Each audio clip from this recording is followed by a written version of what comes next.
Thank you for joining us at Nikki Dare Radio, heard worldwide by millions of listeners, with your lovely host, Ms. Nikki Dare.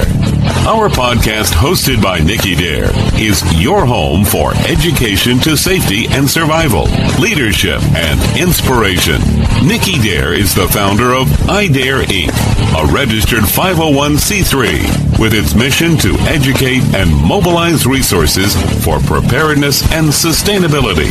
iDare is a grassroots credo and personal mission based on its pillars of excellence: integrity, diversity, adaptation, resilience, and empowerment. Ms. Dare's personal mission is to help you encounter your purpose by unlocking your inherent potential and finding joy in the journey. Women's advocate, transformational mentor, and a seasoned BPR change management consultant since her early 20s in transforming companies. And decades later, she is reinventing her purpose. And now, here's your lovely host, Ms. Nikki Dare.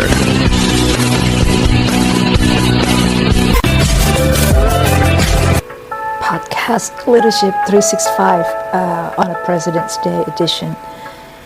Uniting heart and mind, the leadership journey from emotional expression to emotional wisdom. This is going to be great.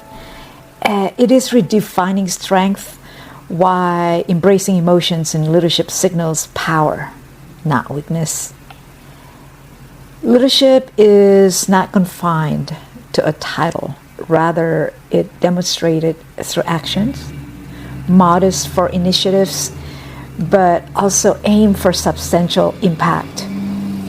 Situational leadership is even more critical during crisis because it empowers leaders to swiftly adapt their strategies to meet the evolving needs and challenges of that moment in such chaotic times and turbulent times. The capacity to accurately assess the situations, recognizing the unique requirements of the team, and customizing leadership tactics and strategies accordingly is definitely invaluable. And another thought that I want to share with you guys before we all start here, leaders do not divide. Good leaders don't fracture, they fuse. They turn diversity into unity, challenges into opportunities, and individual strengths into collective power. I thought you might like that. I just put that together authentically, originally, before I came on here to the studio. But good morning, welcome. And this is your host, Nikki Dare. Welcome to my podcast here, Leadership 365. On this episode, I want to share this simply because of what someone has suggested, that being emotional is a sign of weakness. You know, after I heard that and being suggested to me, I rather paused and reflected into what she said. And I disagree in somewhat after I collectively, of course, have it all in my thought. And I said, I want to make a podcast out of this. I want to share my thoughts in response to that. I will talk about this and elaborate more of this in the context of being emotional. The differences in our personal life in carrying out these emotions to overcome our personal challenges, and also in our professional and leadership roles. I think it's going to be interesting what you hear. So sit back and let me know what you think, and hope this episode for this special President's Day edition will be helpful to all of us. After all, we're all in this together and leading with our hearts. And I hope that you sit back and relax and enjoy it. Whatever you're listening to, I really appreciate you for listening and tuning in. I want to say about, less than an hour, maybe less. I try to keep it short and simple and sweet. Title of the podcast, Uniting Heart and Mind, the Leadership Journey from Emotional Expression to Emotional Wisdom. Redefining strength while embracing emotions in leadership. Our leadership signals power, not weakness. So welcome back, guys. Welcome back to Leadership 365. I'm so happy to see you guys here. I'm your host, Nikki Dare. So glad that all of you can join me again. Good to be back on the microphone once again, February 2024. Before we all start and diving into this interesting topic, please, a small PSA. If you haven't yet, please feel free to connect. Follow me on my LinkedIn. I usually don't do this, but I'm going to start doing this in 2024. Why not? Follow me, connect with me on my LinkedIn as well as my Instagram. I think I'm on X, also Twitter. I love Elon Musk, you know. If you're not Elon Musk, fan, that's okay. I still love you. On my LinkedIn, if you're on my connection, there is my monthly Leadership 365 newsletter. I think they call it Pulse. It's a newsletter. Yes, it is free. Go ahead and join us. Basically, it's a community where it's a monthly that I'll write regularly. Also on medium.com, Miss Nikki Dare. You can find, where I am providing some valuable resources there in those two platforms. Leadership 365 newsletter on LinkedIn, Pulse, also in Medium, Miss Nikki Dare. Valuable resources regarding leadership. Any content is in that related. Leadership sustainability, sustainable development, and any other valuable topics leadership development related. Very easy, super easy to find me. Just, Google Nikki Dare, basically. Also, I'm planning, and I am, to reconnect my community on YouTube. I can use some help. Please follow me there too, okay, guys? Aloha, hola. Buenos dias, buenas tardes, como talevу. Selamat pagi, selamat siang, wherever you guys are. Semua kawan-kawan, welcome to Leadership 365 Sustainability, a podcast for those who aspire to be a sustainable leader, or situational leader, rather, in these times of everything's interesting around the world. Designed to inspire growth and impact for sustainability, so you all and we all can create our own best year of 365 days ever. So good to be here in the presence of you and many of you around the world. From feelings to wisdom, the journey from being emotional to mastering that emotional intelligence into our leadership role. First off, I want to share my 3 cents thoughts on this being emotional.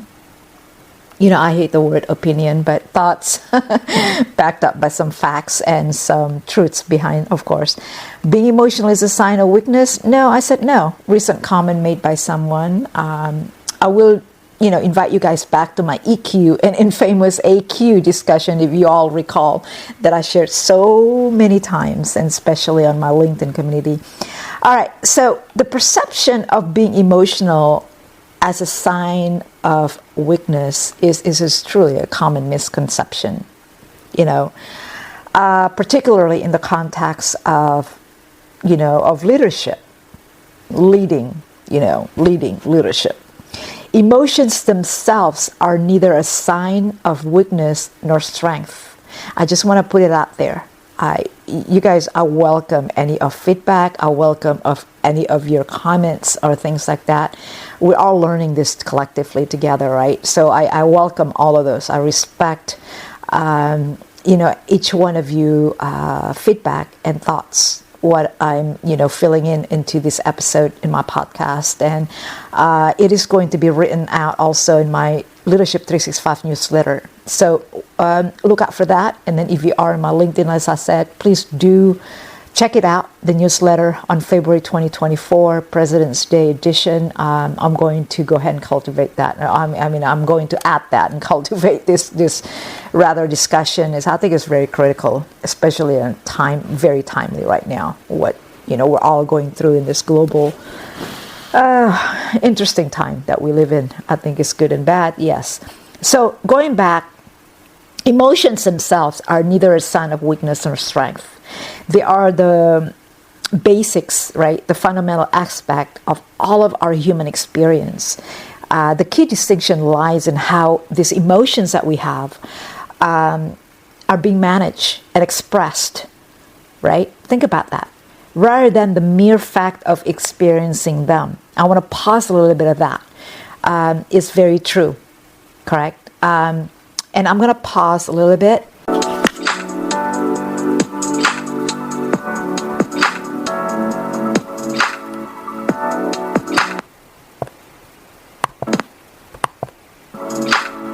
Just a little breather. Let's take a pause.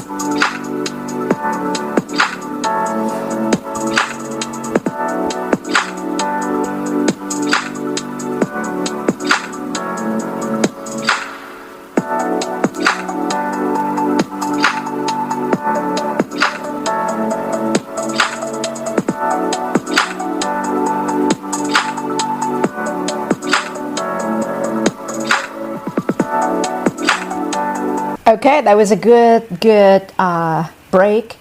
Bear with me because I am pretty much trying to experiment these things here on the studio. A lot of clicks, a lot of buttons here. In leadership, emotional expression as a strength. And I do want to go back, sort of like, dissecting this into, to the small bites, basically, and for us to understand navigating through these things, right? Emotional expression as a strength, as a power.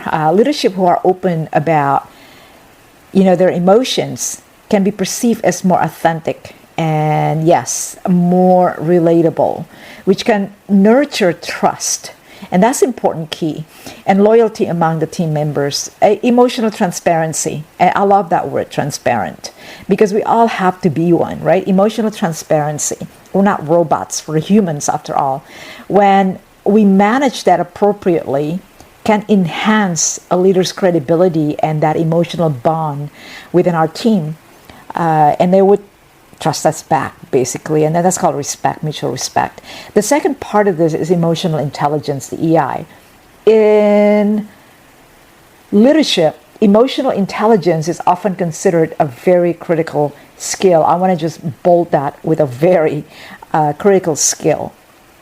There's so many things going on in our lives, in our personal level, and then mix it up with our professional, when we, including of anything, we're talking to our children, to our spouse, to our friends, to our, and then we jump into our professional career world, and perhaps in somewhere in between to our mentor, let's say, to our coaches, right? And a lot of us have that.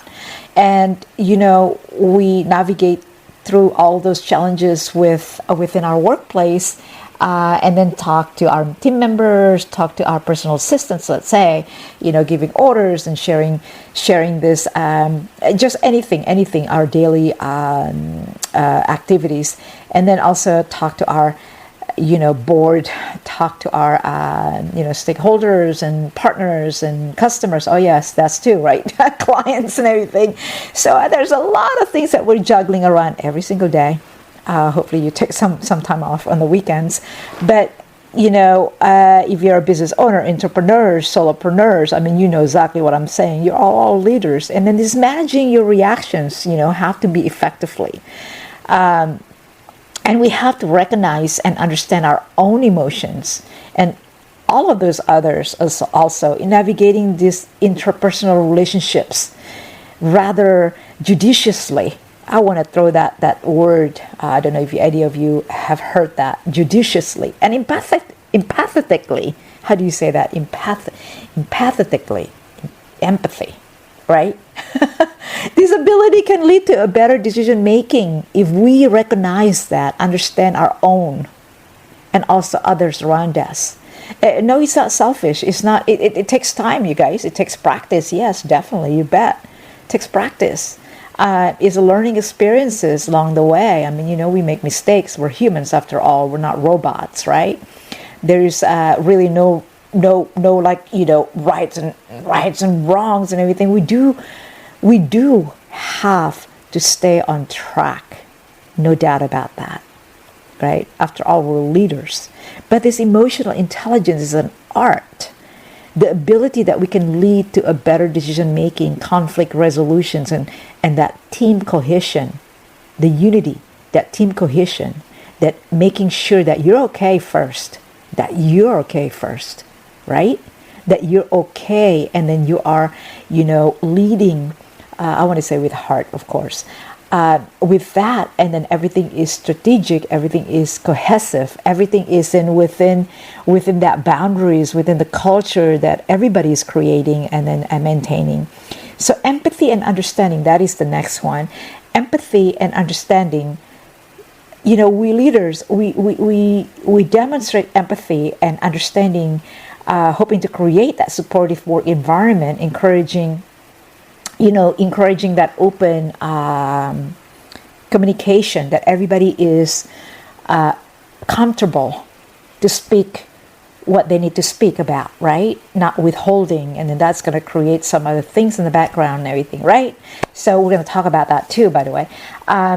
The encouraging open communication, innovation, and also collaboration. Showing that emotion in a controlled manner can signal empathy and understanding. The key components of effective leadership. That's what we're talking about right now here. So balancing is really truly key, and it's an art rather. I mean, it takes practice. Every single challenge is an opportunity, right? It is what I see personally throughout my own career, throughout my own professional world, right? Where I am today, challenges, it is gold. I was just talking to my son the other day. This is a little bit tangent here. And then, he's going through some challenges at his workplace. And I said, sweetheart, I still call him Pumpkin. That is great. That's supposed to be a gold nugget there. It is a gold nugget. It's the greatest opportunities for you. If you don't have challenges, life is just honky-dory. How can you grow? Because that is room for grow. And it is room for just a golden opportunity for you to grab. And then to look at it as it is the challenges turning into converting to opportunity for you to just increasing your wisdom, basically, like taking you to the next notch, the next elevate, increase your wisdom, level of wisdom, basically. I think it's a great thing. A lot of people say, why me?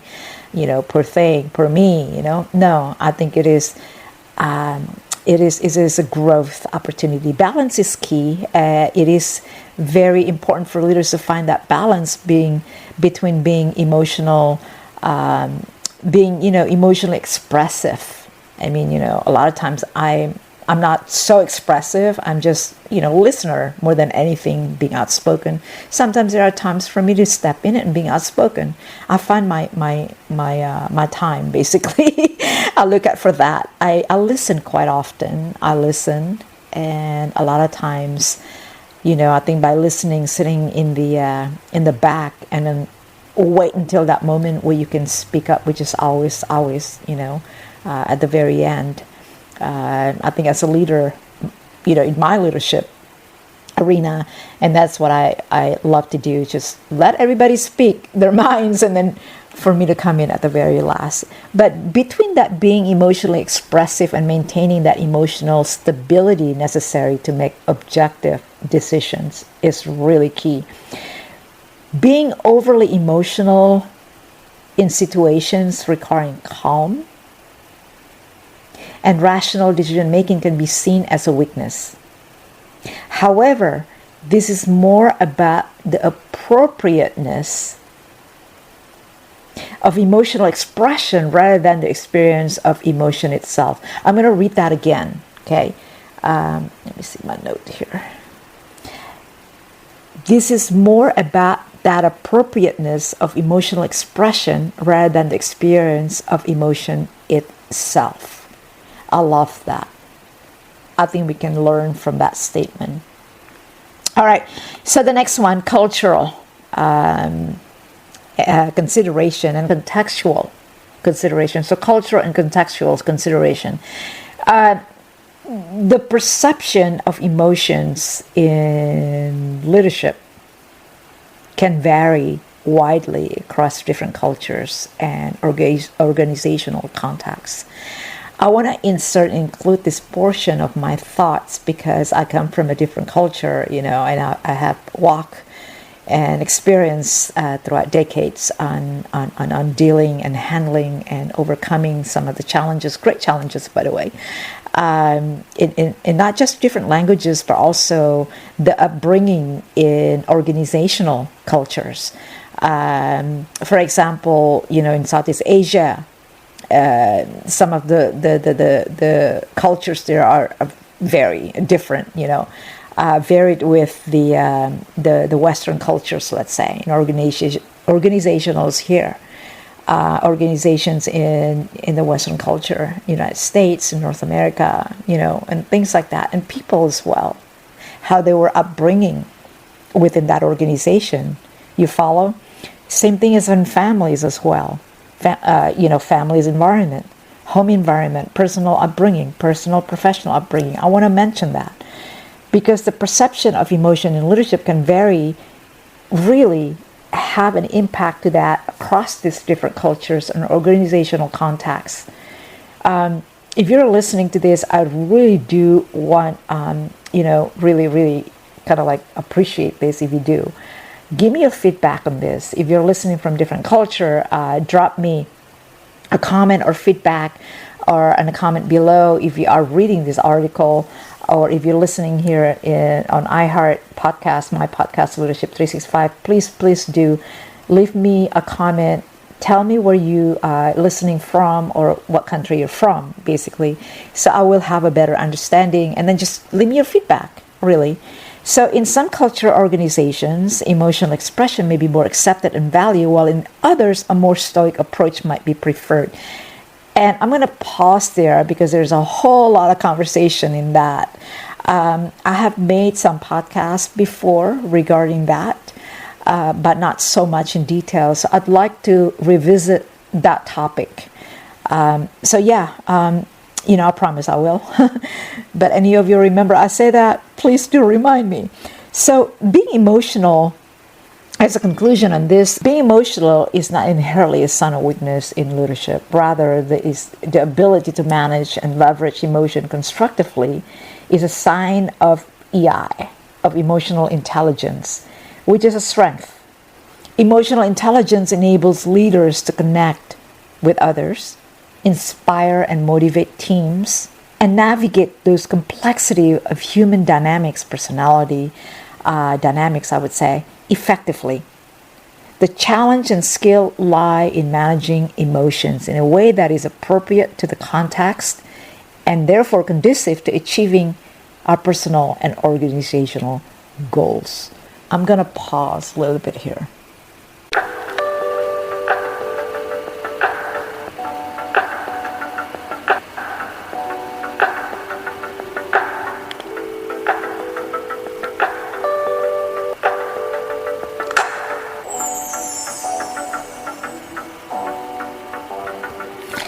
All right, I'm back. Let's go ahead and continue on, moving on to this power of unity, a personal reflection on what we're talking about here in leadership, right?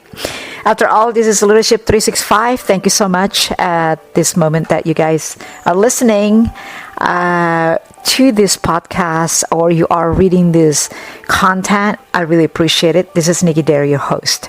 So in my perspective, the essence of this impactful leadership is really rooted in the ability to unite people, right? Through our experiences, obviously, those are gems. Those are just gold nuggets that we had experiences during a lot of challenges that we had gone through in our both personal and professional worlds, leveraging the collective strength inherent in unity, diversity, and shared goals. It takes practice, and we all agree on that. And it takes a lot of experiences of practices. This vision of leadership deeply aligns with my values, highlighting the belief that an organization's true potential is unlocked when each member feels acknowledged, understood, and part of a united mission. Again, knowledge, acknowledge, recognized, okay, understood, and a part of a united mission. This is so important what I just shared with you, because it also applies in our own personal relationships. I know I have so much to talk about in that aspect, but I know a lot of you asking me, saying, you gotta have to make an episode about that, Nikki. It's like, share with your experiences regarding that. But I am just speaking out of my own experience, and this is just a share of my own experiences based on that. So, celebrating diversity as a core strength. I wholeheartedly view diversity not merely as a goal to be achieved, but as a vibrant source of strength that enriches every facet of organizational culture. Again, I want to just say so much, and I want to share with you guys what I have, gone through with the different cultures that until today, right? There's so much richness when you have gone through overcoming, not just in your organization in Western culture, for example, but also on a different cultures. And that's when you really open up your mind, open up your heart, and then really be able to see from a different perspective, from a different spectrums, from a different lenses of a whole lot of world. Is a lot of things out there. So, juggling and wearing different hats of different cultures. But leaders who celebrate and harness the varied backgrounds, different personality dynamics, different characters dynamics, and skills within their own teams not only create the environment of acceptance and respect and trust, but also open the gateway to unmatched innovation and creativity. There's a whole lot of say on that. To me, diversity is the catalyst. For progress, continuous improvement. Of course, you guys, I'm a huge fan of continuous improvement and forward movement. And then that takes us to the next point that I'm trying to share with you guys here. Transparent communication is the foundation of trust. Boy, there's a lot of thinking there. There's a lot of say in this arena here, because it's just not impactful, but also it needs to be applied to both professional, not only professional, but also personal, because it can spark. Oh my gosh, there's a lot of conversation here.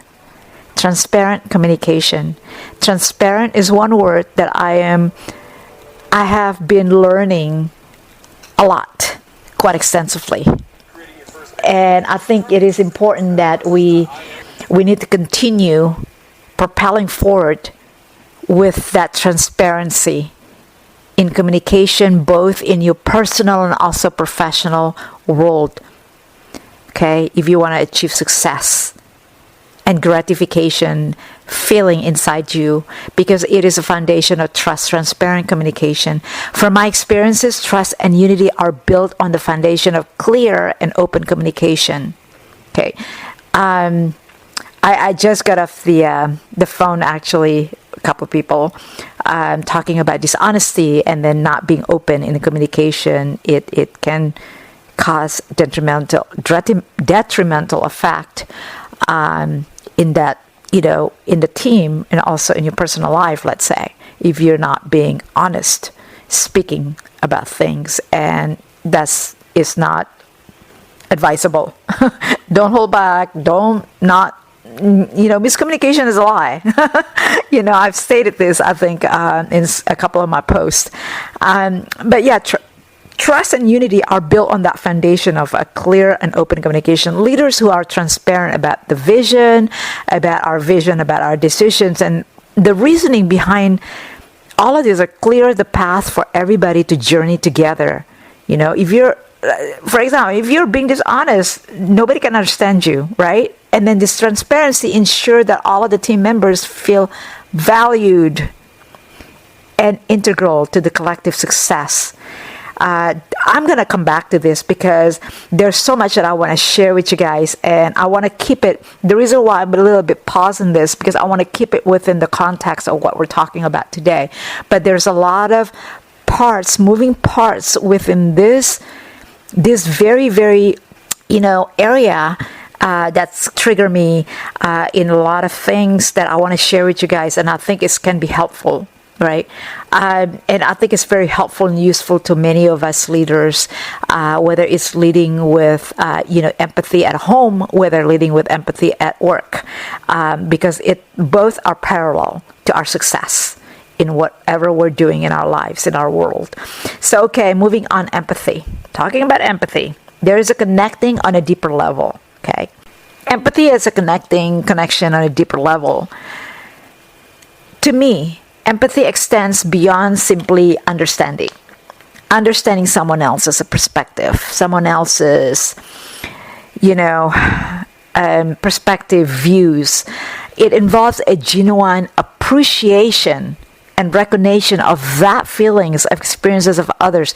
You cannot just sit there and nod your head when your employee or your staff, someone in your life, for example, in your personal level, speaking about their hearts of heart, right? And sharing their perspective, and you just go nod your head as if that, okay, hurry up and finish what your thoughts, and then just gonna run them over.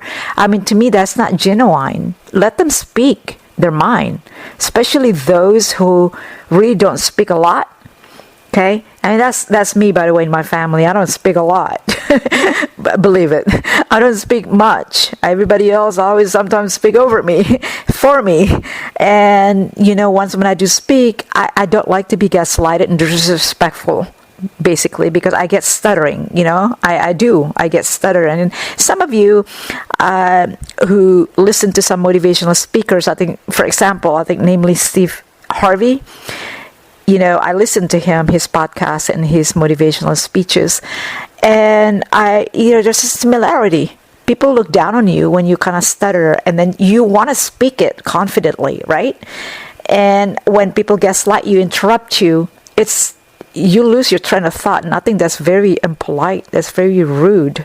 We don't do that to people, and then they just grab the microphone and then disrupt you, interrupt you.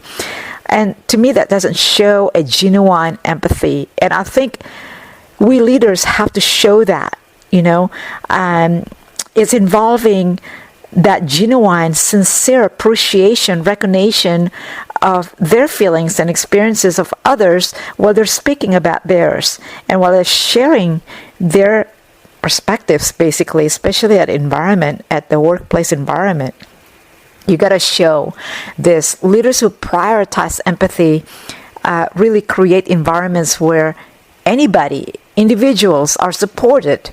Your team members speaking about their perspective, giving their feedback, are being seen, are being supported, and bridging divides and nurturing that sense of community and belonging within the team. What does that spell out to you when you're listening? Well, you just heard what I just mentioned. It's trust and being comfortable to sharing, also to giving feedback. There's no greater feeling as a leader to be able to listen to your own team members, to step up, because leaders create leaders. Leaders do not just barking orders. That's not leaders. That's totally dictatorship. And I'm smiling because I do have a little stories about that, a whole lot of stories about that. That's an episode podcast of itself. So the next one, moving on, encouraging collaboration as a symphony of ideas. I view collaboration, first of all, not just as a working alongside one another, but also working together, holding hands, making them comfortable, sharing their ideas and visions and mission, and a collective mission, obviously, towards that. In a diverse talents and ideas coming together to create something that's very powerful. Something that's very powerful together, collectively, and extraordinary. Leaders who build that, creating a collaborative environment or atmosphere, allow this thing to resonate, ensuring every voice is heard, every voice is recognized, every voice is acknowledged, acknowledged, and every contribution is also valued. It is in such environment that really true innovation ignites. I've seen this so many times, and I've seen on the other side also many times in any working environment, in any working team environment, right? You can either crush it down and shut it down, right? It takes only one person, whether a leader or the team members themselves. And then, that's a whole lot of conversation there too. Or as a leader, you can show the way. So leaders create this collaborative environment, atmosphere, ambiance, allowing everybody, to resonate. Every voice is really valued. Every contribution is valued. Every voice is heard. It is an environment that really where innovation ignites and sparks. And I think, a lot of you are listening to this will agree, especially those of you who had experienced it. Themselves as a leader who had gone through some of the challenges, great challenges. So let me take a breather here.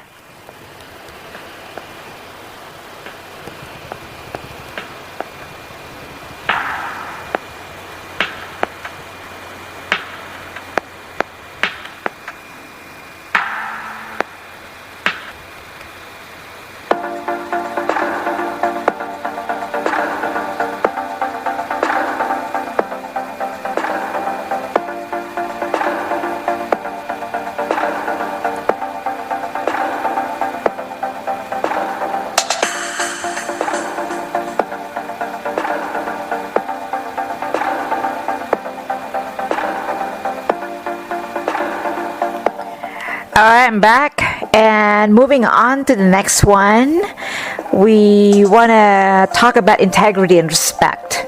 I think those are key balancing keys as well to the success of your leadership role. Integrity and respect, it is basically the foundation of my IDEAR philosophy, my IDEAR organization philosophy. For me, integrity and respect are the foundational, the basic cement pillars upon where effective leadership stands, right? This is our grounds, where we're all grounded as a leader. The values are what my IDEAR: integrity, diversity, resilience, empowerment. Those are the acronym. The philosophy encapsulates leaders who embody this principle set a standard that elevates their teams and organizations, creating the culture where respect and ethical conduct are paramount. This is what I advocate, by the way, through my signature motto, Credo. I call it Credo. Dare to live, love, lead fearlessly. I want to encourage and urge others to embrace these values boldly and without reservation, and including myself. This is a self-note. This is totally, completely a reminder myself. All right, so the next one, transformative, the impact of unity. I want to call that impact of unity, because I think I was reading this earlier before I came into the studio, and then I want to just have the thoughts and in the context where reflecting on the impact of leadership that emphasizes unity, I've observed profound outcomes. Such leadership results in teams that are not only more cohesive and effective, but also more adaptable. Many of you who have known me for many years now, or just in the past, since I came out on LinkedIn community, to be exact, since pandemic started in 2020. You guys know about my adaptation, being adaptable, my AQ, my quotient, AQ, adaptation quotient, right? In navigating these challenges are so crucial. So leadership results in teams that are not only more united and effective, but also have to be adaptable to this challenges and navigating the challenges throughout, right? Engagement and retention soar as, individuals feel genuinely connected to their work and each other. It is so important in any cultures that I've seen. I've observed this in any collaboration, because we're all humans. That's the common denominator. It doesn't matter the color of the skin, doesn't matter of the ethnicity, the racial, the faith background differences, the difference in any of this. But one stood out: we're all humans. We come and share the same values. That is to be understood, to be valued, to be heard, to be, feel connected genuinely to our work and to with each other. So moreover, a culture that can overcome all of this diversity thought becomes a breeding ground for innovative ideas and also, of course, solutions. It's just a child, right? If a stepchild throwing rats all the time, bouncing back and forth, it just doesn't work that way. But if you're being rewarded for what you are genuinely, this is just, for me, all of these things, I'm going to tie it in together. For me, leadership is really fundamentally about bringing people together, bridging those differences, and advancing together towards a shared vision. And this approach not only drives organizational success, but also nurtures a sense of community, nurtures a sense of belonging. In a world that often highlights our differences, leaders who focus on unity illuminate that path to more inclusive and harmonious future. And I think, this is so important, and especially in a challenging world that we live in right now, with many challenging, many unprecedented issues that we all require solutions and answers. And then we leaders, we need to stand strong. And that's why I want to conclude it this way. But anyway, I just want to take a short, brief pause.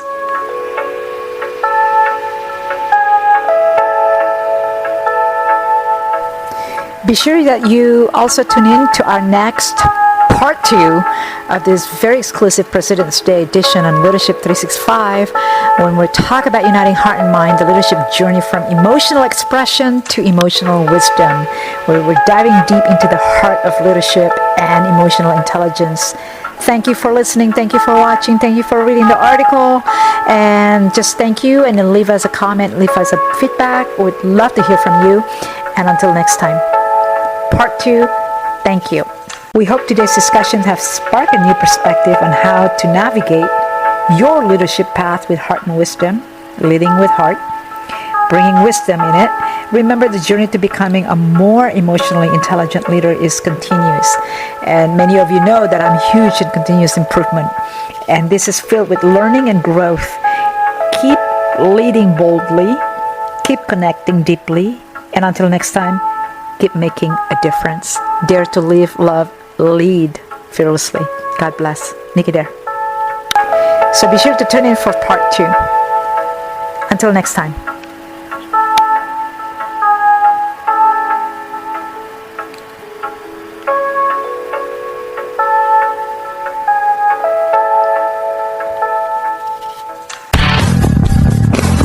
You have been listening to Nikki Dare's Radio, a podcast of sustainability with your host, Ms. Nikki Dare. Nikki Dare's life has been spent passionately in helping others going through transformation, both personal and professional. To learn more, please visit Ms. Dare's websites, education.nikkidare.com. Workshops on safety preparedness, situational awareness are available. Also available, the Transformational Coaching Series. For corporate and private group pricing, please contact us. Please visit her website, nikkidare.com. All of her broadcasts are available for free download on iTunes podcast Nikki Dare. For more details on opportunities for sponsorships and speaking engagements, please email us at education@nikkidare.com. Join her next time, living in purpose and passion. Our mission is to live a sustainable life. With your host, Nikki Dare.